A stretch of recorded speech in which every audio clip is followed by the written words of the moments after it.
My colleagues at the Wall Street Journal reported on a proposal by Arab countries, including Saudi Arabia, Egypt, and Qatar, for a post-war Gaza that would create a pathway toward a Palestinian state in exchange for a Saudi recognition of Israel. Is the U.S. aware of this proposal? Does the administration support it?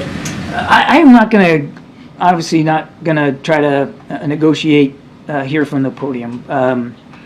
So certainly seeing that reporting, all I can tell you is that we, as even on the call with Prime Minister Sunak today, we continue to be in touch with our counterparts, our allies and partners, about trying to get those hostages out, trying to get the appropriate humanitarian pause in place so that we can do that and get additional aid in, as well as making sure that that Israel has what it needs to defend itself. But I won't get into specific negotiations one way or another. And is there anything else that you could tell us about Brett McGurk's visit to the region, both in terms of the focus of his discussions and how, the first day of talks has gone?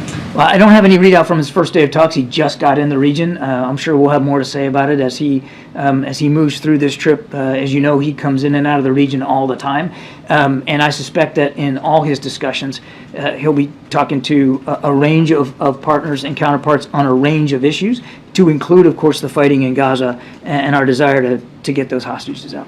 Kelly, we have to wrap it up soon because we're together soon. Does the U.S. have any concern that the positions of the Israeli government on two-state solution or the pace or intensity of the war have more to do with Benjamin Netanyahu's domestic position as opposed to the long-term goals that the U.S. and allies would have, that there is a focus on his own needs versus what the U.S. believes is the right course? In all our discussions, Kelly, with the War Cabinet, we're not having them from a perspective of their domestic politics, and I recognize the validity of the question, but we're not focused on what their domestic political issues are. That wouldn't be a sound place for us to have discussions with them about the war in Gaza. That's really for them to speak to whatever pressures they might feel or might not feel from a domestic perspective. What we want to make sure is that they know they're going to continue to get our support, but that we also want to see reduction in civilian casualties, more humanitarian assistance going in, and obviously, as I said earlier, get those hostages out. Thanks, Karen. Admiral, just a quick one on China.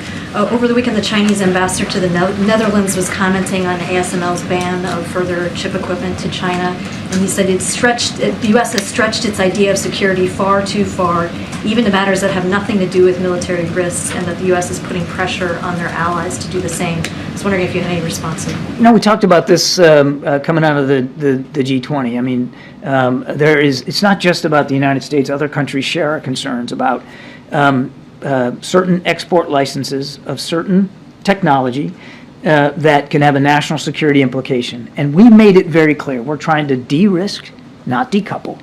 And our decisions in terms of these export licenses is really designed specifically to make sure that we can continue to protect U.S. national security. That's what we're focused on. And these companies obviously have to make their own decisions. Yeah, John. Thanks a lot, Karine. John, it seems as if the administration and Prime Minister Netanyahu are on the same page as it relates to the hostages. And that is that you can't talk about having a cessation of hostilities in Gaza without a release of the hostages. Would you agree with that idea? We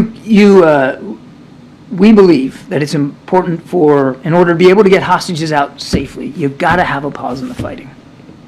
And where do things stand as it relates to that? We're almost approaching February. The hostages were initially taken October the 7th of last year.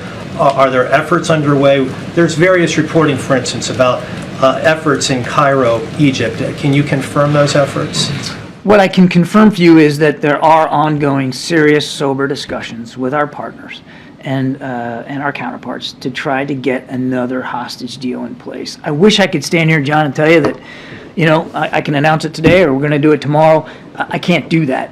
But I can assure you that this is not something we've forgotten about. It's not something we haven't worked on every single day. And as I said earlier, Brett's in the region, and I have no doubt that this will be a key part of his agenda while he's over there.